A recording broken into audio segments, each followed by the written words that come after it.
Yesi kaze nanone bakunzi mudukurikiye hano kwibendera TV. Kaze muri aya makuru agezweho hano kwibendera TV. Turi ku cyumweru tariki 27 Mata muri uyu mwaka wa 2025. Aya makuru agiye kwitsa mu burasirazuba bwa Repubulika Iharanira Demokarasi ya Kongo. Turababwira ko aya masaha tuvugana abarwanyi b'umutwe wa 23 bateranyije inama y'igitaraganya. Inama irarebera hamwe bijyanye n'ikibazo cya SADC. Harigwa ngo SADC ibyayo biragenda gute. Turaza kurebera hamwe ingingo zikubiye muri iyi nama, dore ko abarwanyi b'umutwe wa 23 basa naho barimo kugenda bagorwa n'abarwanyi ba SADC, dore ko SADC ipfukama ivuga iti tubabarire tuzataye kwa kane. Ibi turaza kandi kubyinjiramo, ariko turanababwira yuko abasirikare 1300 barenga ba FARDC bari muri MONUSCO bagiye gushyikirizwa. Biravuga ko bashobora gushyikirizwa abarwanyi b'umutwe wa 23, abandi bakavuga ko bashobora gushyikirizwa igisirikare cya leta ya Kongo FARDC. Ibi turabyinjiramo ku buryo burambuye. Turaza kubabwira kandi ko abarwanyi b'umutwe wa 23 wari kare batewe igitero, hanyuma baragisubiza ndetse bahita batega ambushi. Ni ambushi maze kugwamo abarwanyi ba FARDC basaga 36 bose. Ibi nabyo turabyinjiramo ku buryo burambuye. Hanyuma muri Kivu y'Amajyepfo turaza kubabwira ibirimo kubera Katana Karehe, dore ko abarwanyi b'umutwe wa 23 bivuga yuko ari operation bakoze yo kwivana mu bice bitandukanye. Biturabyinjiramo ku buryo burambuye. Hanyuma turaza kubabwira kandi ko Kamanyora M23 maze kuvumbura ibisambo 5 bya Wazalendo ni muri operation yakozwe uyu munsi. Ibi byose turabyinjiramo ku buryo burambuye. Icyo tugusaba nukubana natwe, hanyuma kandi wamaze kugera hano like yawe tayari uyiterekeho. Tunashimira mwe mwakoze subscribe ku Ibendera TV, mwarakoze. Nawe ni utari wabikora terekaho subscribe yawe mu gihe witerekaho, kandi wibuke no gukora kuri ako kantu kameze nk'inzogera bakita signe de la notification, ubundi dusangire amakuru ku buryo burambuye ni mukanya gatoya.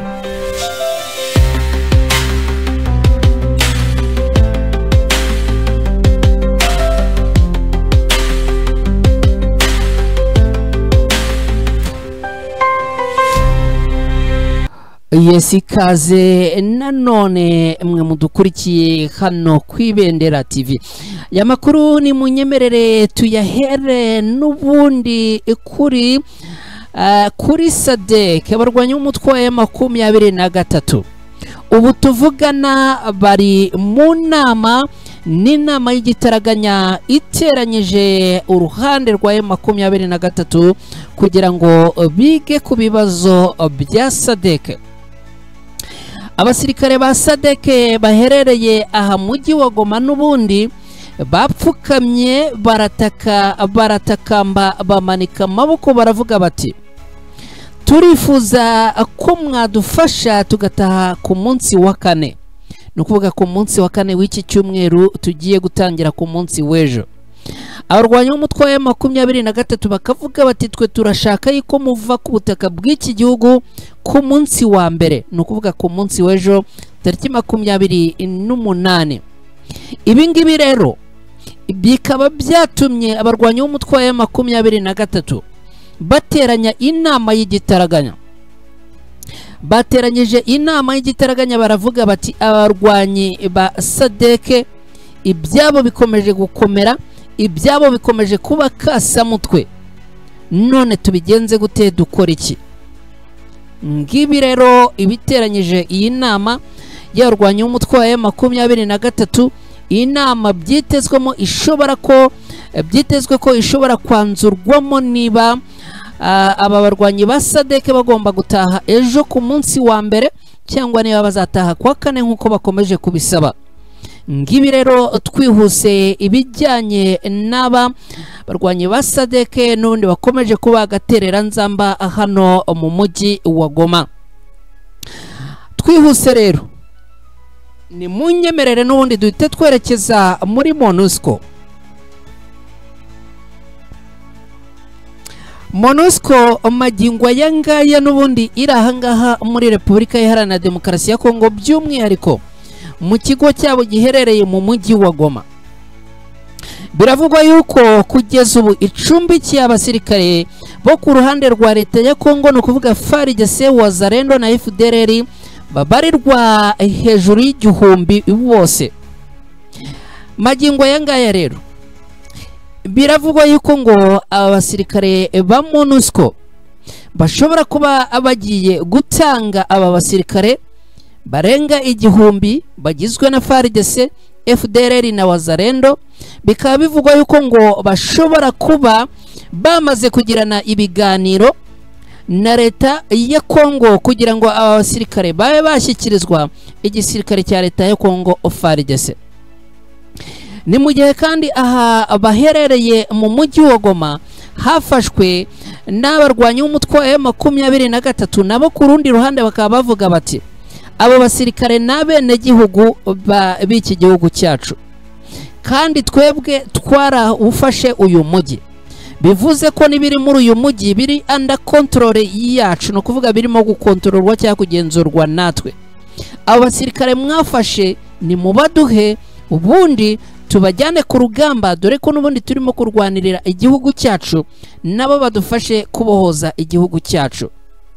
Hanyuma rero ibintu bikaba gaterera nzamba, bakavuga bati MONUSCO ko twaje muri iki gihugu cya Repubulika Iharanira Demokarasi ya Kongo dutumiwe na leta ya Kongo, ndetse kandi ku bufatanye n'imikoranire tukaba twari dufitanye imikoranire n'igisirikare cya leta ya Kongo FARDC. Turafata aba basirikare tubatange mu maboko y'abarwanyi b'umutwe wa M23, ntago biraba ari ubugambanyi. Ese aba basirikare nitutabatanga mu maboko y'abarwanyi b'umutwe wa M23 baragera mu maboko ya FARDC, igisirikare cya leta ya Kongo gute? Ibi rero nabyo byabaye agaterera nzamba, nabyo byabaye ikindi kibazo kigomba kuza guhagurutsa byanze bikunze abagabo b'amakoti y'umukara, hanyuma bagaterana ku meza y'ibiganiro, n'ubundi bakaganira ikibazo kijyanye n'aba basirikare n'ubundi barahangaha muri MONUSCO muri uyu mujyi wa Goma muri Repubulika Iharanira Demokarasi ya Kongo. Ibijyanye n'izi MONUSCO cyangwa se ibijyanye na MONUSCO ndetse na SADC abaraha mu mujyi wa Goma, ubundi ku itariki 22 Mutarama mu mwaka ushize 2024 nibwo Elias Magozi, umunyamabanga nshingwabikorwa wa SADC, yatangije ku mugaragaro ibiro n'ibikorwa bya SADC mu mujyi wa Goma muri Repubulika Iharanira Demokarasi ya Kongo. Kugeza ubu ngubu rero ibiro cyangwa se icyicaro cy'izingabo ziri ahangaha biri ku kibuga cy'indege mpuzamahanga cya Goma mu burasirazuba bwa Repubulika Iharanira Demokarasi ya Kongo. Ibi biro bya SADC aha muri uyu mujyi byari bigamije guhuza ibikorwa bya gisirikare bya SADC birumvikana muri ubu burasirazuba bwa Repubulika Iharanira Demokarasi ya Kongo, by'umwihariko mu ntara ya Kivu y'Amajyaruguru. Ibikorwa rero byari bigamije gufasha ingabo za FARDC, no kuvuga igisirikare cya leta ya Kongo, mu kurwanya imitwe yitwaje intwaro, cyane cyane abarwanyi b'umutwe wa M23, ariko no kugarura amahoro mu karere nk'inshingano nyamukuru yanabajyanye ahangaha mu burasirazuba bwa Repubulika Iharanira Demokarasi ya Kongo. Ibyayo rero bikaba bikomeje kuba agaterera nzamba. Ku rundi ruhande aba MONUSCO bo rero muti ibyabo byifashe gute? Umuryango uharanira amahoro ku isi Loni ifite icyicaro gikuru mu mujyi wa Goma muri Repubulika Iharanira Demokarasi ya Kongo, nabo bari baje ahangaha muri ubu burasirazuba bwa leta ya Repubulika Iharanira Demokarasi ya Kongo mu bikorwa bijyanye no kurinda abasivile no kurwanya imitwe yitwaje intwaro, ariko no kugarura amahoro nk'inshingano yabo nyamukuru. Mu rwego rwo gukomeza inshingano yabo rero, MONUSCO yatangiye ibikorwa byise Operation Springbok cyangwa se Springbok mu Gushyingo mu mwaka w'2023. Ibi bikorwa rero byari bigamije kurinda uyu mujyi wa Goma n'akarere ka Sake, ariko by'umwihariko n'abaturage muri rusange. Ubwo rero aha Sake ndetse na Goma hafatwaga, abasirikare bisanze twavuga yuko bisanze n'ubundi aho bari mu kigo cyabo n'ubundi hagoswe n'abarwanyi b'umutwe wa M23. Bivuze ko magingo aya ngaya aba nabo bari under control y'abarwanyi b'umutwe wa M23.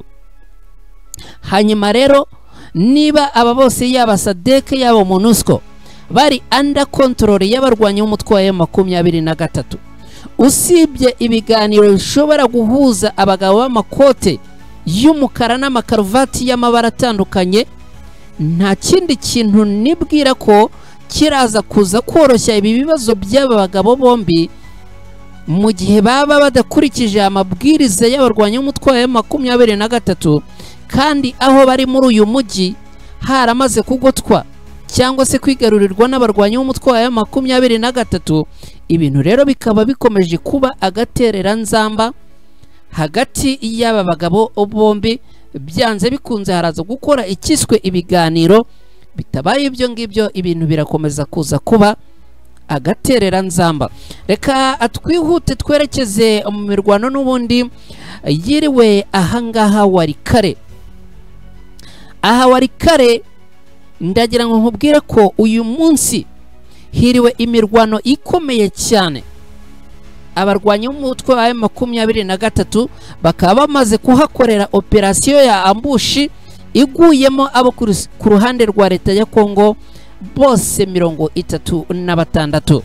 Ambushi tayari y'abarwanyi b'umutwe wa M23 aha Warikare imaze kugwamo abarwana ku ruhande rwa leta ya Kongo 36. Reka ibi ngibi tubyinjiremo.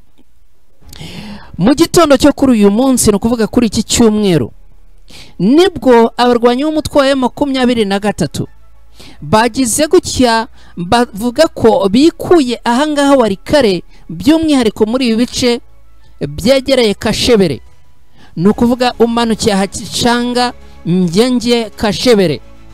Mamaze gutangaza ko bikuye aha muri aka gace. Rero abasirikare barwana ku ruhande rwa leta ya Kongo bagira gutya babakije imbunda zabo, baramanutse ahangaha, nyamara ntibavumbura yuko abarwanyi b'umutwe wa M23 bakoze operasiyo kugira ngo babareke cyangwa se babongoshyoshe ubundi bigire hafi bahite babagota, rero birangire babarashe. Muri aya masaha rero atambutse nibwo ahangaha muri ibi bice byo muri Warikare aha za Kashebere neza neza abarwanyi b'umutwe wa M23 bamaze kuhatsinda abo ku ruhande rwa leta ya Kongo FARDC basaga 36 bose. Biravugwa yuko abangaba iyi ari operasiyo imaze kuba, ikaba yabaye hagana mu masaha ya saa 6 zishyira saa 7 zo kuri iki cyumweru.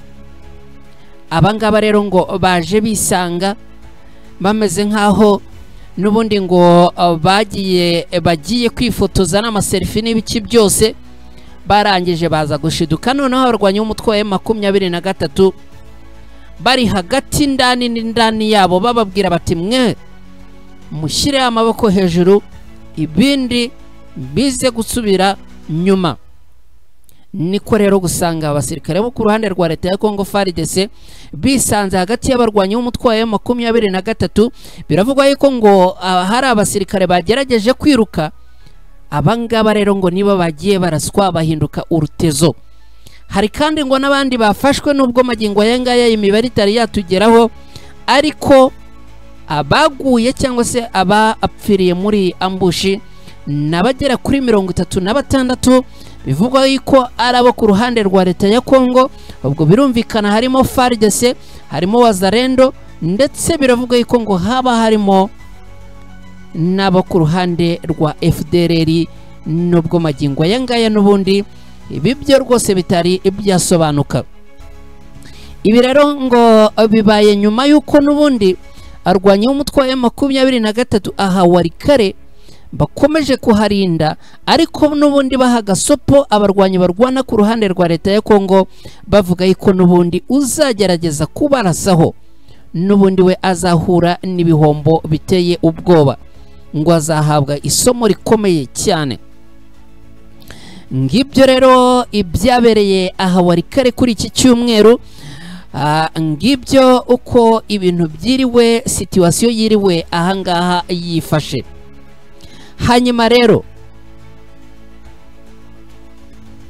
twihuse ni munyemerere noneho twerekeze muri Kivu y'Amajyepfo turebe n'ubundi ibyaho uko byifashe. Aha muri Kivu y'Amajyepfo rero arwanya mu mutwe wa 23 ubarizwa mu ihuriro rya Alliance Fleuve Congo AFC bamaze kwikura mu gace ka Ruhihi nta mirwano ibaye nk'uko amakuru ava muri ibi bice abitangaza. Aka gace ka Ruhihi biravuga ko ngo aba barwanya umutwe wa 23 bakivanyemo nyuma yuko n'ubundi ngo imboni zabo cyangwa se operation zitandukanye ngo zaberetse yuko aha naho bakuriye kuba baharetse. Hakaba ariko harandi makuru avuga yuko ngo uku kuhivana n'ubundi ngo ni muri ya operation yo kugota. Hanyuma rero ngo bakaba bivanye muri aka gace gaherereye muri territoire ya Karehe muri Kivu y'Amajyepfo muri Repubulika Iharanira Demokarasi ya Kongo. Aka gace kandi ngo kari mu ntera ngufi uvuye muri centre ya Katana hafi y'ikibuga cy'indege cya Kavumu. Ku mugoroba w'ejo nibwo rero amakuru yatangiye kugera ahagaragara avuga ko abarwanyi b'umutwe wa 23 bivanye muri aka gace. Kugeza ubu nta kiramenyekana cyo kuri uru ruhande rwa leta nako rw'abarwanyi b'umutwe wa 23 cyaba kivuga impamvu bivanye muri aka gace. Gusa ariko amakuru ahari aravuga yuko abarwanyi b'umutwe wa 23 bivanye muri aka gace ku bushake bwabo. Mu ntangiriro z'ukwezi kwa kabiri muri uyu mwaka turimo abarwanyi b'umutwe wa 23 nibwo bigaruriye aka gace kimwe n'utundi duherereye muri ibi bice. Hari inyuma yuko ihuriro ry'ingabo zirwana ku ruhande rwa leta ya Kongo zari zimaze guhunga cyangwa gutsindwa urugamba, dore ko n'undi ahangaha habereye imirwana ariko abarwanyi b'umutwe wa 23 bakatsa imiriro iteye ubwoba ku gisirikare cya leta ya Kongo FARDC, bikaza kurangira amahitamo yonyine bari basigaje uretse gupfa ikindi cyari ukwirukanka. Byaje kurangira rero bahisemo umwanzuro wo kwirukanka bayabangira ingata. Magingo yariko harandi makuru ataremezwa neza avuga ko abarwanyi bo mu mutwe wa 23 baba bivanye muri utu duce duherereye muri ahanga muri ibi bice n'ubundi harimo aka Kabamba, Kasheke, nubwo ngo ibi nabyo bitari byemezwa. Utu duce tundi natwo ngo bikaba bivugwa ko natwo abarwanyi b'umutwe wa 23 baba bamaze kutwivanamo.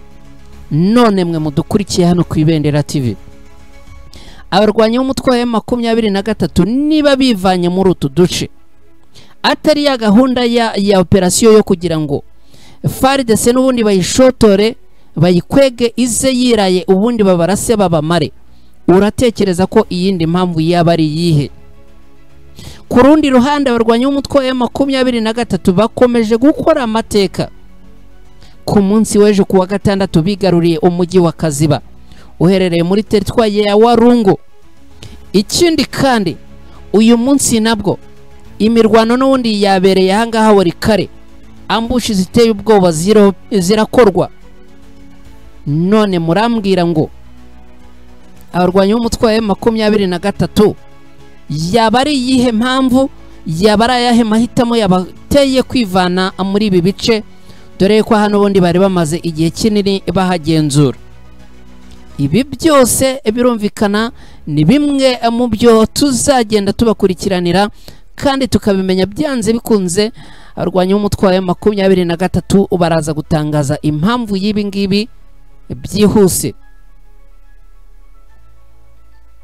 Reka twihuta rero n'ubundi twerekeze Kamaniyora aha Kamaniyora n'ubundi kuri uyu munsi habaye operasiyo, akaba ari operasiyo yavumburiwemo ibisambo 5 bivugwa ko ari abo muri Wazalendo.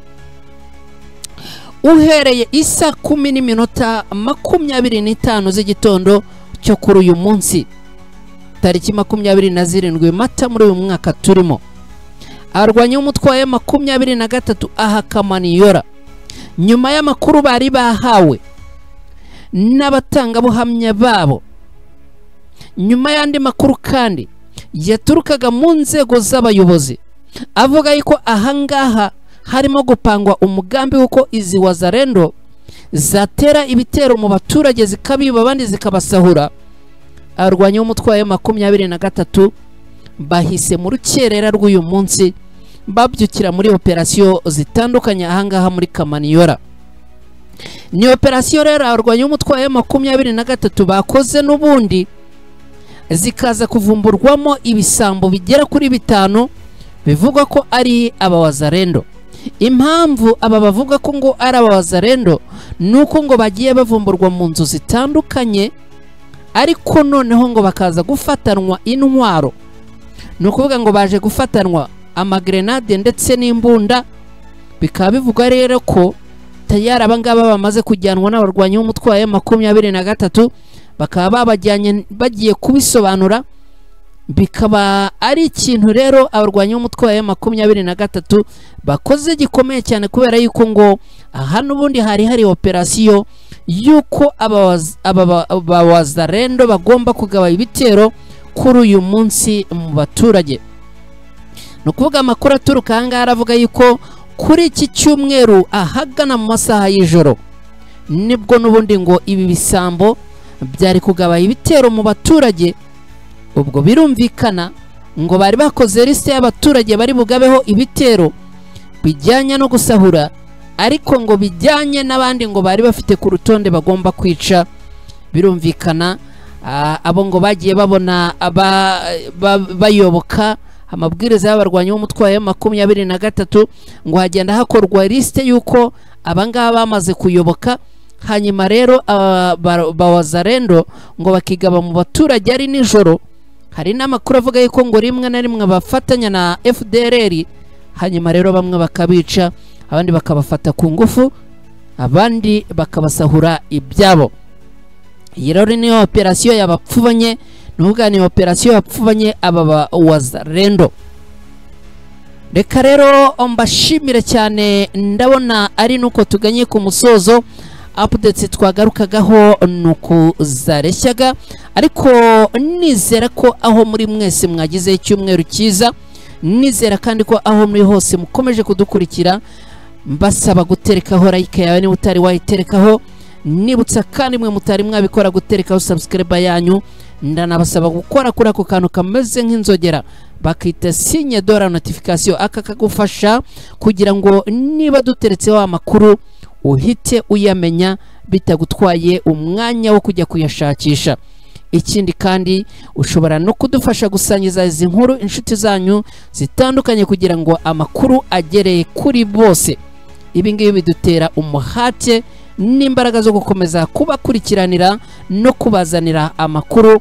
Ubwo ibyacu nk'inshingano zacu rero iyo byamaze gukorwa kandi bigakorwa neza nta mbereka nta n'intugunda ku mutima, nawe wakabaye ukora ibyo tugusaba ubikunze kandi ubyemeye.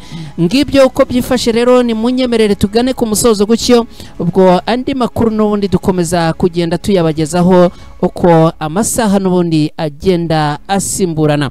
Ndabashimiye cyane rero, Imana ikomeze kubarinda.